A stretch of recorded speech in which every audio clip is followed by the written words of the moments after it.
என் பேர் உமா. இது என்னோடய ஸ்டூடெண்ட்டு. என் பேர் சௌமியா. நான் 7th ஸ்டாண்டர்ட் படிக்கிறேன். இன்றைக்கி அன்பு ஊட்டி ப்ரோக்ராம்காக கேசரி எப்படி செய்வதுன்னு காமிக்க போகிறேன்னா, அதுக்கு தேவையான பொருட்களை முதல்ல சொல்லிடுறேன். ரவை, சர்க்கரை, நெய், முந்திரி, திராட்சை, கேசரி பவுடர், ஏலக்காய். முதல்ல அடுப்பை பற்றவிடும்.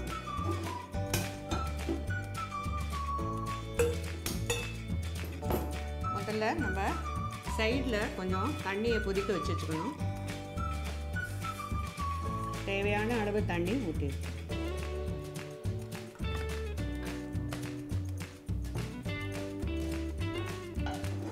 இப்பொழுது பேனில் கொஞ்சம் நெய்யை விட்டுட்டு முந்திரியும் திராட்சையும் வறுத்து வச்சுக்கணும். முதல்ல முந்திரியை வறுத்துடணும்.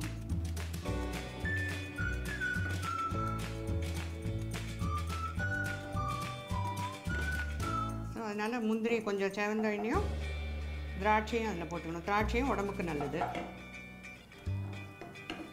குழந்தைகள் விரும்பி சாப்பிடுவா, அதுக்காக தான் ரெண்டையும் போடுறோம். ப்ளஸ் கேசரினாலே முந்திரி பருப்பு திராட்சை போட்டு தான் ஆகணும், அப்போ தான் நல்லா இருக்கும்.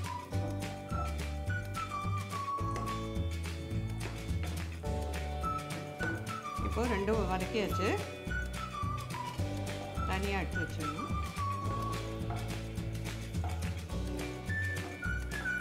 நெக்ஸ்ட் என்ன பண்ண போகிறீங்க?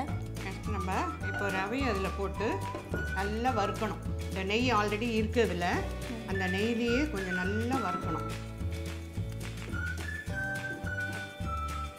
எதுக்கு வறுக்கிறோம்னாக்கா, இப்போ வெந்நீர் ஊற்றேன்னு கட்டி தட்டிக்காமல் இருக்கும், ப்ளஸ் வாசனையாகவும் இருக்கும். வாசனைக்காக நம்ம நல்லா ரவையை நல்லா நெய்யில் வறுத்துணும். இந்த நெய்யில் வறுத்துக்கிறதுனால நம்ம பின்னாடி நிறைய நெய் ஊற்றணும் அவசியமே இல்லை.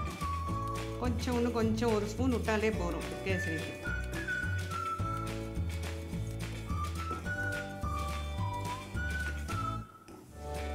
நம்ம நல்லா வறுத்தாச்சு.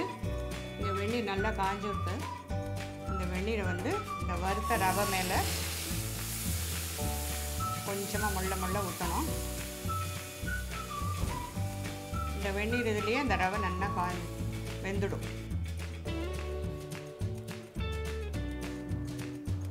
ஸோ நல்லா வேகணும். இன்னும் கொஞ்சம் வேகாத மாதிரி இருந்தால் இன்னும் கொஞ்சம் தண்ணி விட்டுக்கலாம். நல்லா வேகிற வரைக்கும் நல்லா கிண்டணும். இப்போது ரவை நல்லா வெந்துட்டு அடுத்து நம்ம சர்க்கரை போட போகிறோம். சர்க்கரை வந்து 1 கப் ரவைக்கு 1.5 கப் சர்க்கரை போடலாம்.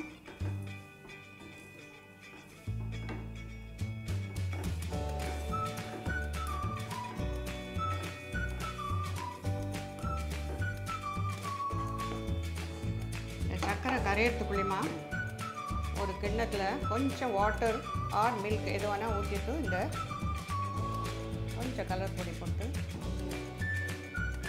இந்த இதில் ஊற்றிடணும். கேசரி கலர் வரத்துக்காக நம்ம இதை ஊற்றணும்.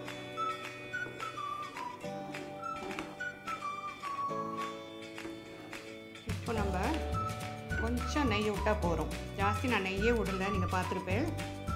ஜாஸ்தி நெய்யே வேண்டாம் சரி. ஏன்னாக்கா முன்னாடி நம்ம நெய்யில் வறுத்து விட்றதுனால அது வந்து பின்னாடி நிறையா ஊற்றணும் அவசியமே இல்லை.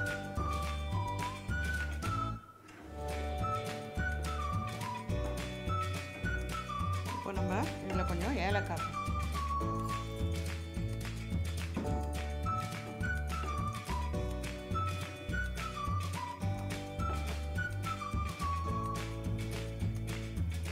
ஒட்டாமல் வந்துடுத்து.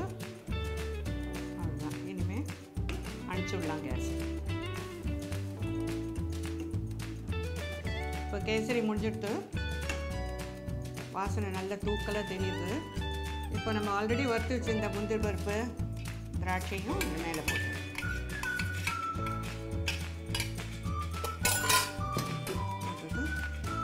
நல்லா இதோட மிக்ஸ் பண்ணி இப்போது பவுலில் ட்ரான்ஸ்ஃபர் பண்ணுறேன். டேஸ்ட் பண்ணலாமா? இது ரொம்ப பிடிக்கும். அது கேசரி பிடிக்கும். எல்லா குழந்தைகளுக்குமே கேசரி பிடிக்கும்.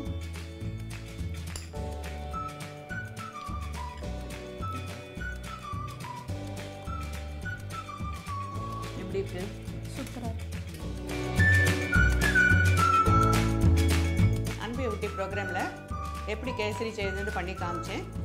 இதில் என்ன ஸ்பெஷல்னாக்கா 4 ஸ்பூன் நெய்யில் எப்படி கேசரி பண்ணுறாங்கிறத காமிச்சேன். ஸோ இதனால் இந்த மாதிரி பண்ணுறதுனால குழந்தைங்களும் விரும்பி சாப்பிடுவா, கொஞ்சம் திகட்டாமல் ஆசையாக சாப்பிடுவா. ஸோ நீங்களும் இதை வீட்டில் ட்ரை பண்ணி பாருங்கள். நன்றி.